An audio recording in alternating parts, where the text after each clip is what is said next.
Hello, good morning from another week in my life, featuring my breakfast of banana, sunflower seed butter, oats. It's a Wednesday. I kind of had like a discombobulated start to the week, so we're just gonna pick it up here. Per my life update video, I am back in my San Francisco apartment. If you want to know more about why, you can watch that video. I'll have it linked up here. I'm gonna be here till the end of June, so I set up my little makeshift workstation here. It's just 2 TV trays. Once I moved my dresser and a bunch of stuff out of the room, I have like just enough space to put these little TV trays in. So it's definitely not ergonomic and barely enough desk space, but the state of my room is kind of pathetic because I've been slowly moving out in waves. I have one mirror, one fake plant, one tiny side table, and my mattress on the floor, and my bed's not done, which is just the state of the union. I mean, even if I made the bed, the room does not look done whatsoever because it's in bing bing mode right now. It's just not okay, but I didn't want to get too stressed like the day I actually need to move out, so I've been doing it in waves. I have a lot to do in this apartment and in San Francisco before I leave, and this vlog is kind of going to be like my farewell tour. I'm going to take you through a lot of the spots I never vlogged and never showed you guys for no reason. And I can actually show you a lot of my local little neighborhood spots now that I can basically dox myself and show you guys exactly where I live, which is super fun. One of the pros of moving out. So if you're a subscriber that's here because of my Bay Area content, I'm finally fulfilling my job and just serving up SF realness for you guys. Okay, I gotta work for the next 9 hours. Hopefully it's only 9 hours, who knows at this point. And my focus has been very bad. I know that it's totally acceptable to be demotivated right now because we're in a pandemic, and also revolution. That's not over. I try not to beat myself up too much for being less driven to do work than usual, but I got it today. I gotta find a way to just plug in today and get her done. Days alone, your car won't start. It's hard to fix it with the broken heart. I know growing up, it's not what it seems. Man, that for you was 30, half for 17. Wish we could live in the moment. Hello. I ended up putting makeup on today because I had a customer call where they always go on video, which means we have to go on video. It's so bizarre because I'm a YouTuber and I'm very comfortable on video, but somehow I literally despise video conferencing. I never want to show my face, and I think it's because I rarely wear makeup these days, which I'm not ashamed about. It's just, maybe it's internalized sexism, but I never feel professional without makeup on. The more I think about it, the more angry I get that men can literally roll out of bed and turn on their video and I would not know the difference. Like if they didn't do their hair or wash their face or put on makeup, they just put on a t-shirt and it looks virtually the same no matter what they do. Versus women, it's like I don't feel like I could ever show up to a customer event or a conference without my face fully done and my hair fully done, and that's just not the reality of working from home. So I've been actively trying to just show up on video without makeup, but just being real with you guys, I never feel fully confident, especially when I'm on a customer call. I just feel like I don't look like I have my shit together, and that's the appearance you want to give off. So, and I've also been wearing my hair natural. I used to get like keratin treatments and Brazilian blowouts and stuff, but I also wanted to ask you guys if any of my subscribers have wavy hair. You can't really tell right now because I brushed it out this morning because the wavy texture was just not working, so I just reset it and put it back in a bun. But there's an episode of Queer Eye where he makes over this environmentalist girl, which is the cutest, most wholesome episode, and he uses like hair balm on her when she gets out of the shower. If any of you like just happen to know what product he used on her hair, or any good products that are just super low maintenance, like once I walk out the shower I can put it in my hair and not make my waves crunchy, just something that makes it so it's not as frizzy. Like right now my hair is really dry and frizzy because I brushed it out, and I wanted to just leave it wavy, but I didn't feel comfortable. Anyway, I stepped out my apartment for the first time today. It's sad when you live in a city and you're working from home because you just don't get the outdoor sunshine time, and my mental health I could feel was just dipping down, and I actually was really excited to show you guys my neighborhood spots. I've had like 3 or 4 visitors come to my apartment, which was a huge reason I wanted to move to the city, was to host people, because I visit my friends at their apartments all over the country all the time, and I wanted to return the favor. So it almost feels like you guys are coming to visit me, and I'm going to show you my neighborhood spots. Now I'm in this alleyway. That is where I take our dog Ruby on walks to go poop. But it's steps from my apartment, and I just think it's so beautiful to have this amount of trees and these orange flowers over here that aren't blooming right now, but when they are blooming, they look like a more alive version of this.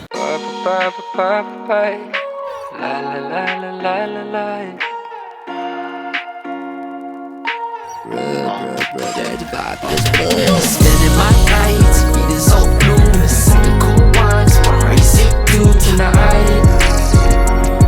Guess I'm riding up. Even if I weren't showing you guys a tour of my neighborhood, I would have gone on a walk today anyway because it's my rest day on my Chloe Ting workouts. Still making up my mind about how I feel about these workouts, whether they've been definitely beneficial for my physical health. I don't know about my mental health. I'm still figuring that out. Fortunately, I live on Nob Hill, so it is one of the pointiest and steepest part of the city, so it's very easy to get your heart rate up just walking, you know, 30 minutes. So yeah, I'm gonna do like a 40-minute walk, show you guys the sights and the sounds. And right now I'm stopped at Grace Cathedral, which is two blocks from my apartment. This beauty. These historic buildings are mere steps away from my apartment, uphill I should say. It's kind of insane. It is pretty crazy that I live right here for only $1,500 a month. I know that I follow YouTubers just because of where they live. Like I love a good Seattle vlogger, love a good Shanghai vlogger actually. It's been my recent fave. So if any of you are following me for the same reason, because you want to see SF content and you have questions about what it's like to live here, leave those below. Maybe I'll do like a reflection video on my time living here. I know it's only been a year, and so I'm not even close to being a local whatsoever. But if you got questions, drop them in the comments. Thank you. Relax, baby, just wait. I'm done with talking, guess I'll be straight. You know, girl, I just Too close. Another one of my absolute most treasured favorite things about this city is that sometimes I'll just be walking, you know, to the grocery store, to your local happy hour spot, whatnot, and views like this just open themselves up to you, like, and you're just not expecting it whatsoever, and suddenly this is what you see. Sometimes I will just stop and stare and look like a tourist, but I don't know, something about that is just so special to me. I just don't see that in many cities. It's just like a nice moment of peace. And then you have hills like this. Just stumbled across this little view of Alcatraz. That's Grace Cathedral right there. And this, believe it or not, is one of the most beautiful parks in the world, in my opinion. I love parks. SF delivers in that area. It really does. This is Ina Coolbrith.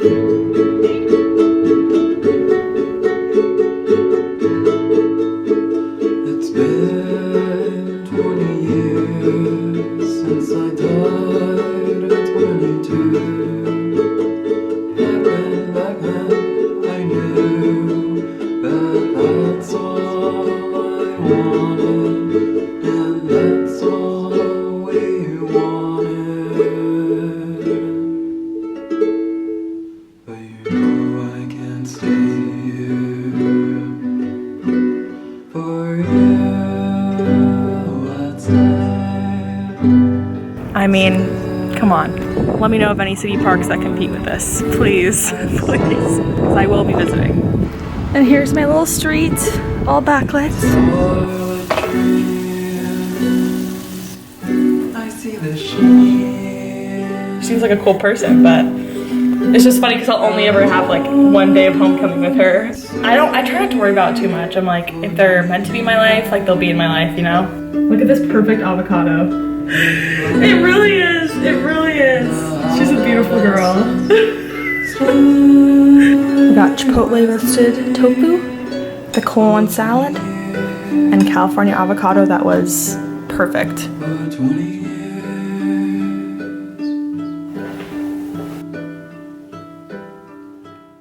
Good morning. I am making breakfast before I need to start work. It's Thursday, but actually my Friday, because the company I work for is giving us Juneteenth off, which is a much needed holiday. I feel like if companies are going to celebrate 4th of July, they should be celebrating Juneteenth, especially because it really wasn't taught in most of our, schools. So tomorrow I won't be vlogging. I'm going to be spending the day working on my own education about the history of Black oppression, and then I will also be looking at ways that I can actively dismantle the white supremacy that I benefit from. As an ally, that's our freaking job, and I'm glad that I have a whole day where I can spend the full workday focusing on the Black Lives Matter movement per my company's recommendation. So I may report back on good resources for you guys to use for your own education, or good links or places to support. I'm going to eat and then wrap up my work for the week.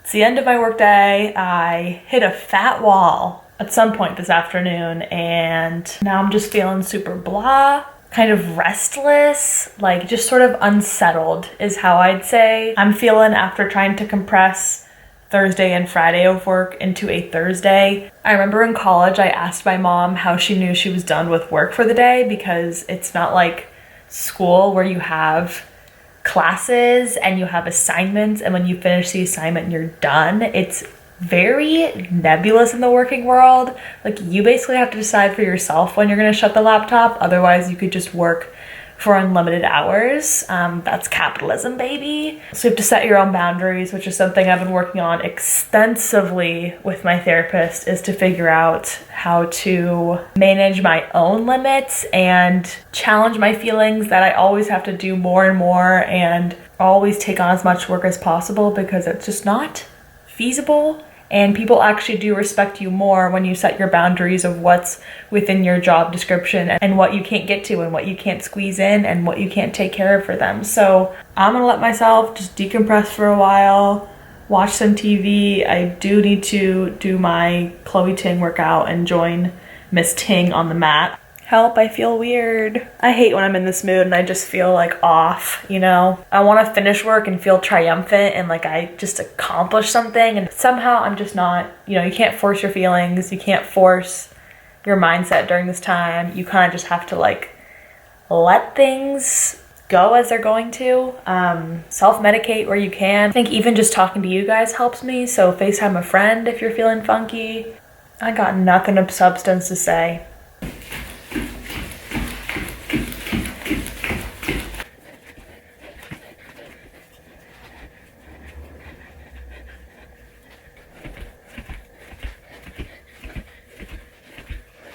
Just finished my unnecessarily difficult warm-up. There's something in the water with these Chloe Ting videos, I'm telling you, something fishy. That being said, I'm already feeling a lot better than I was when I wrapped up the workday. I don't know if it was the exercise that did that or just the additional space and time away from work, probably a combo.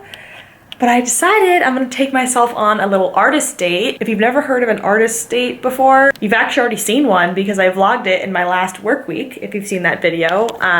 I learned about this term back in my occupational therapy class, and an artist date is basically just taking yourself for some kind of activity or experience or event solo and being completely in touch with your own thoughts for the entire duration of it. Very simple idea. I'm sure a lot of us already do a lot of things alone, like go to the grocery store or, walk to school. I'm not talking about that kind of thing. Like, an artist date is where, for example, a couple Fridays ago when I had the day off from work, I decided I was going to order a book I'd been meaning to read, go set my hammock up in a park I hadn't been to in a while, and just snack and read and listen to music and just have time with myself, where I feel like a lot of people, you would never go to a movie in the old days before COVID alone. Like, a lot of people don't want to go to concerts alone.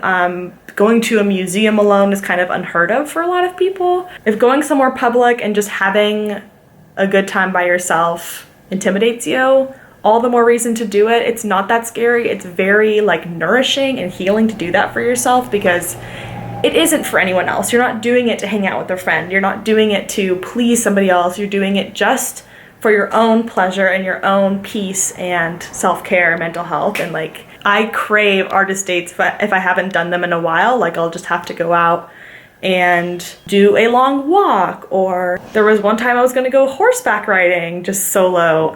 So yeah, I had been meaning to tell you guys that term in my last video because I think it's so sticky and like it makes a lot of sense to me and I really believe in it. So let me know if you've ever done an artist date, and if you haven't, let me know what is something you'd want to do solo and just like have a good time with yourself and like journal and think.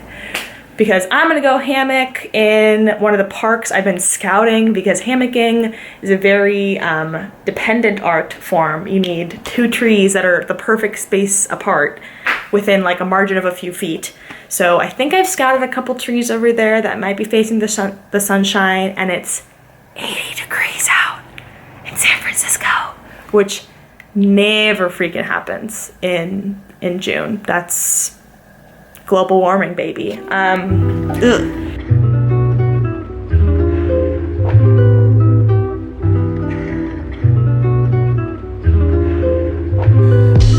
In an open condition, but I've been hoping and wishing that you've been coping with living and thinking I'm going missing. I know that we're seeming distant, I show that I'm not the same. You own the feeling that's different, but go content with the pain. I'm inconsistent with lack of effort that's given in vain. I've been persistently slacking, lesser and never ashamed to say that I make decisions after my temper retains the K additions. The faster you circumvent your complaint. You know what? You said you'd always be there for me, but you never show up. I had the world on top of my shoulder and you told me hold up when you're the reason that I'm down. It was just like a little too cold to hammock for as long as I wanted to, but still got like a solid 45 minutes in of the sunshine. And my friend Hope ended up calling me while I was reading, so I talked to her. I realize right now a lot of us are alone most of the day anyway, but an artist date is a purposeful time with yourself, not just inevitable, you know, sitting at home doing nothing, but going out and doing something you've been meaning to do. Cannot recommend it enough. Also, I know I'm saying this really late in the video, but if you're new here, subscribe. And if you're not new here, hit the notification bell. And now I'm making my chilly walk home, down 3 hills, up 4.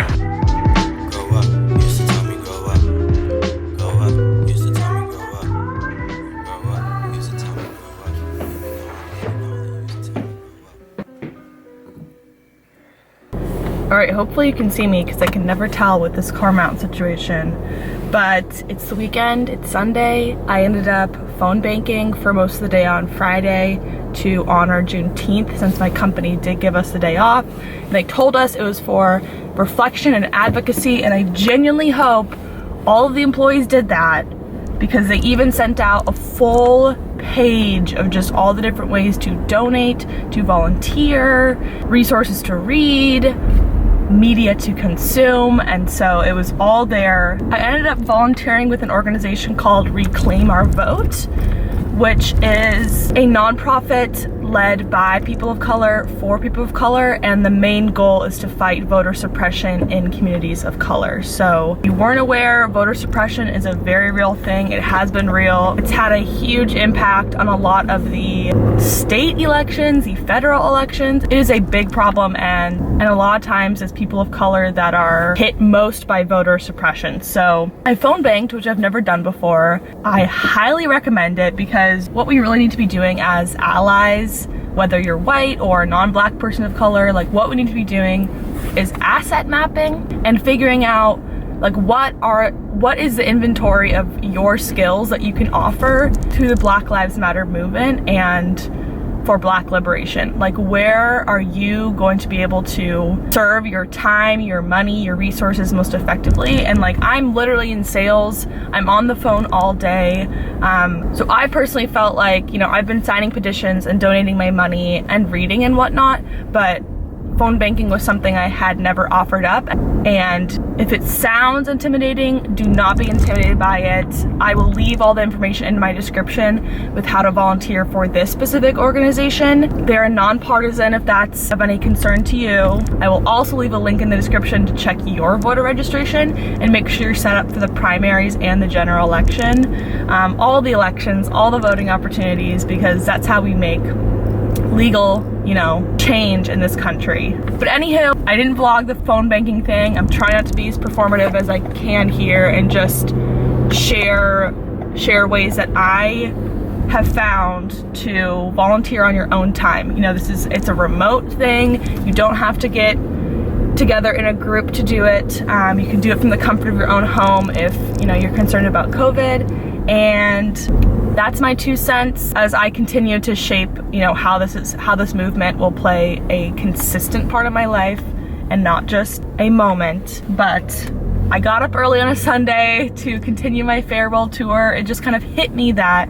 this is my last weekend in San Francisco. I didn't even think about it that way, but it's my last Sunday here, and I'm gonna do a little roundup of a few of the spots that I've been meaning to go to forever that are just in neighborhoods I don't get to very often. And I'm going to this bakery that's very popular, and they run out of stuff fast, and I'm here an hour and a half after they open, and I already see a ginormous line. So I'm getting a little bit concerned that I will not get the award-winning pastries that I've heard so much about, but let's just see if I can find some parking, and we'll get her started with a little bit of carb goodness on a Sunday. You know, sometimes you just wake up, you want something to crunch on, you know? You don't want a smoothie, you want something a little more starchy. Is one of those days, so let's go. I'm storming the castle. I'm turning my head 180 degrees. My whole body is hurting. I'm burning my last will and testimony. Calling friends from high school. Telling people I love them. I got the goods. I'm excited to eat them. And this is like a classic San Francisco summer day. All the fog, maybe it'll burn off, maybe not. But I'm over here in the inner Sunset, which is kind of like the west half of the city. I usually spend my time in the east half of the city where I live in Nob Hill. So more sort of families live over here. It's a little quieter, a little sleepier. But such a beautiful neighborhood, and some divine food over here as well. Like, I was gonna wait until I got to my next destination to eat my treats, but they're slightly still warm now, and I cannot wait. Let's take a look at them, shall we? Look at this beautiful girl. She's sticky, she's fluffy, flaky. Oh my God, guys. What in God's name? The other thing I got per Instagram is this chocolate chip cookie. The chocolate is melty and delicious. Good morning to me. I'm going to take a few more bites, and then we're going to drive to another place I have been to many times in my life, but not nearly enough over the past year of living here. So I love the way she moves, yeah. When she's watering our garden with her headphones, singing off key Ariana through the window, and I can't help but hum along. Yeah. I've been sitting in my car watching TikTok for probably 30 minutes now. I need to get out. I keep waiting for like a TikTok that really hits before I exit the app. Does anyone else do that? Like, I'm just waiting for one to be like, We're in Golden Gate Park, my dude. It is the big ass park in San Francisco, for those that don't know. Is it bigger than Central Park? I don't know, I would have to fact check it, but it's a long and lean park that just runs through like almost half the city. It's massive. I used to come here a ton in high school because I volunteered at the zoo, which is like on the very, very west coast of San Francisco. And there's a ton of museums here, but I just have not been back in a while. And despite how warm it is in this car, I think I'm gonna walk and listen to some indie tunes. What else is new? And she can't help but make me smile. Oh yeah. And you and I could stay in on a Saturday night. We don't gotta go out just to have a good time. All we need is takeout and a bottle of wine. We don't need that much to have the time of our life. You and me and 20 bucks. You and me, you and me, and that's enough. Hello, I'm back in my little horror of a room. after a very eventful morning, and I want to talk about the sponsor of today's video, which is Skillshare. We know them, we love them. If you don't know them, they're an online learning community. If you join Skillshare, which the first 500 people to click the link in my bio will get 2 free months of the premium subscription, you will have access to thousands and thousands of classes on writing, interior design, cooking, communication skills. Above and Beyond is a place that you can come to expand your skills and really be a lifelong learner, you know? Like, this is really a period of time where we're all trying to, like I said, asset map, figure out an inventory of skills that you already have and some that you need to build upon, so that you can advocate for the causes that matter to you. Skillshare does this in a very accessible way. It's less than $10 a month with an annual subscription. But again, 2 free months if you click the link in my bio. I just wrapped up my cooking class to get over my incompetence in cooking, and now I'm working on a mindfulness seminar because I have just been feeling more unsettled lately, and I want to find ways where I can balance myself so that I can be a better, more compassionate person to myself, to my friends, as an ally. So I've really enjoyed that. You won't involve yourself in a crazy time commitment. These classes are very, very manageable. Skillshare has also been a really great partner to me, as I've asked them to extend out my sponsorship deadline so that I can mute myself and decenter myself during a very crucial moment in the Black Lives Matter movement. So it is a genuine partnership. That's why it's been such a consistent partnership on my channel. And so if you haven't click the link in my bio before, go ahead and do so. And thank you to Skillshare for sponsoring me. On a personal note, shit is getting real, as I am now just like 4 days away from moving everything out of this apartment and closing the door for good and not living in San Francisco. I really am so privileged to have the opportunity to afford to live here and to be, you know, on my own. And it's kind of funky because when I was at my parents' house for a solid 2.5 months straight, I didn't really miss San Francisco whatsoever.